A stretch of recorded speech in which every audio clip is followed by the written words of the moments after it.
You know that moment when you catch your reflection in a window and by the time you get home, you're Googling meal plans even though you know better? I call those trap door moments.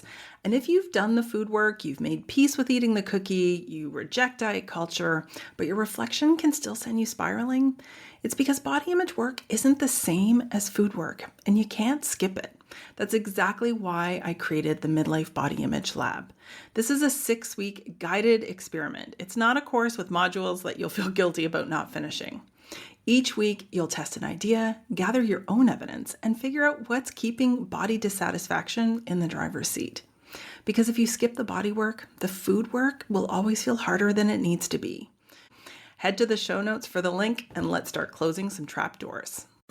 Welcome to the Midlife Feast, the podcast that helps you make sense of your body, your health, and menopause in the messy middle of midlife.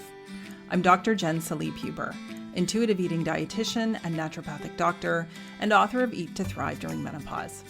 Around here, we don't see midlife and menopause as problems to solve, but as invitations to live with more freedom, trust, and joy. Each week, you'll hear real conversations and practical strategies to help you feel like yourself again, eat without guilt, and turn midlife from a season of survival into a season of thriving. I'm so glad you're here. Let's dig in.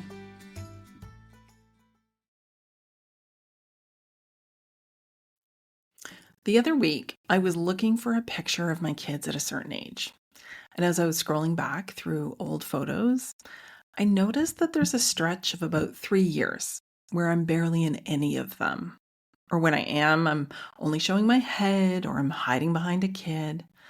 But I was at every birthday, every dinner, every beach day, every milestone. I was the one organizing most of them. But I was also just the one holding the camera, saying, "Oh no, not today, I look terrible," or suggesting that we take another photo without me. If you've done a version of this or do a version of this, you already know that the photos that you didn't take of yourself might be the ones that you wish you had. So as we head into summer, in the Northern Hemisphere at least, I know there's lots of listeners in Australia and New Zealand, and the season of graduations and celebrations and parties and bathing suits and all the stuff arrive, I want to give you a few things to think about to help you be in the photos this summer. This isn't a how to pose and capture your good angle, but more like a permission slip to show up in the body that you have today. So the first strategy is to remember what a photo is actually for. The point of a picture isn't to capture your good side.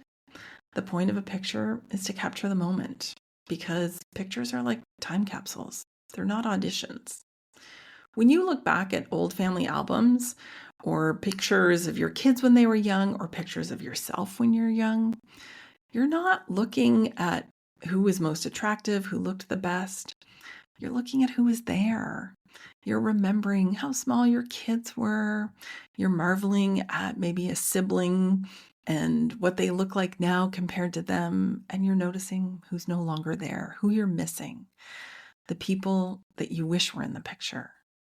So the people who want you in their photos, they don't care whether it's a flattering photo. They just want you in the picture.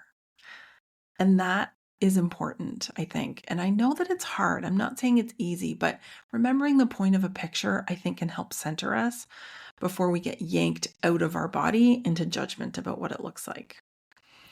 The second strategy is to stop letting selfie culture get in the way of being in the picture.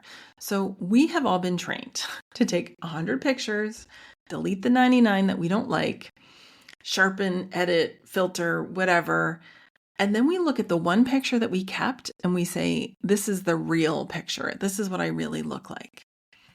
But the deleted 99 are also you. The bad angle? Yeah, also you. The candid one where you're laughing with a friend and your stomach is rolled over your waistband? Yep, also you. Because our bodies will look different depending on lighting, posture, time of day, what we've eaten, when we've eaten, what we're wearing, where the camera is, background. None of these pictures are more real than the other. It's just we've been trained to only like the ones where we like what we look like. So here's a little practice for you to try on. And it's going to be hard, but It's worth doing. The next time that somebody sends you a group photo and you're starting to cringe before you even look at it, I want you to look at it and I don't want you to delete it. I don't want you to crop yourself out. I just want you to look at it for a few seconds.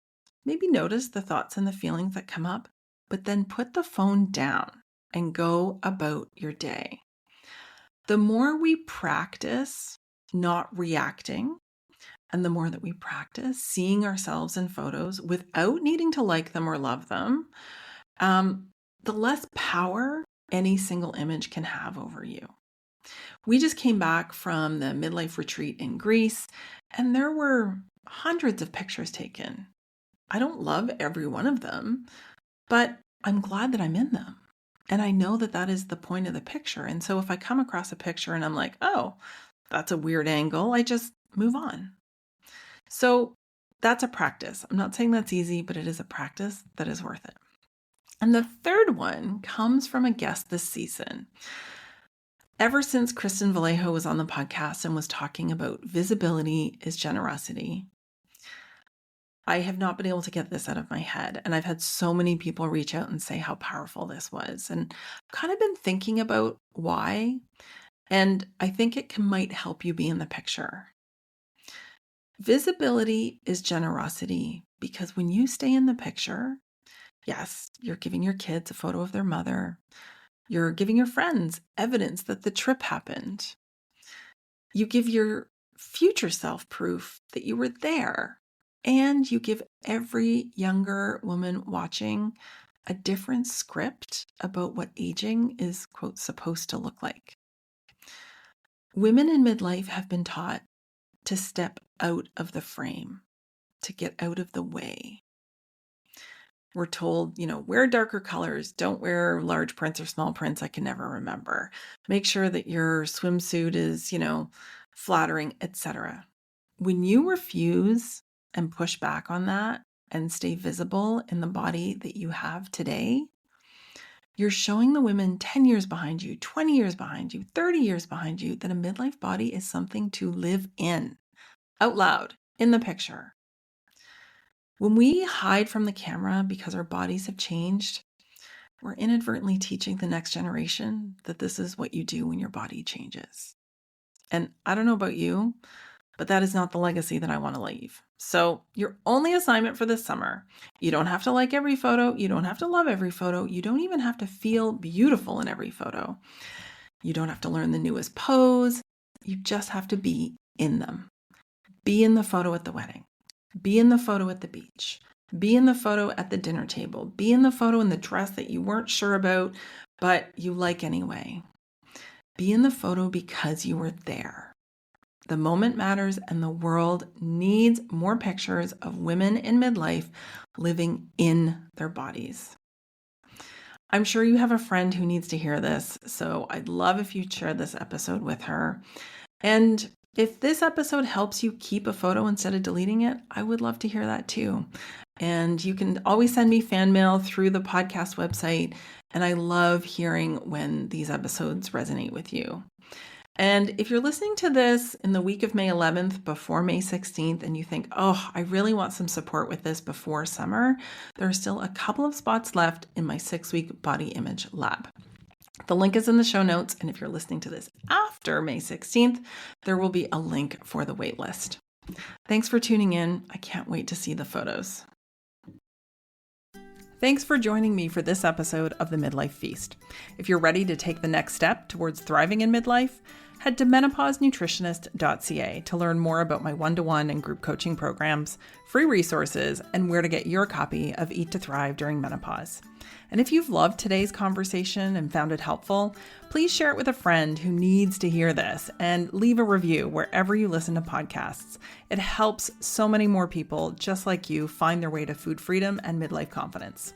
Until next time, remember, midlife is not the end of the story, it's the feast. Let's savor it together.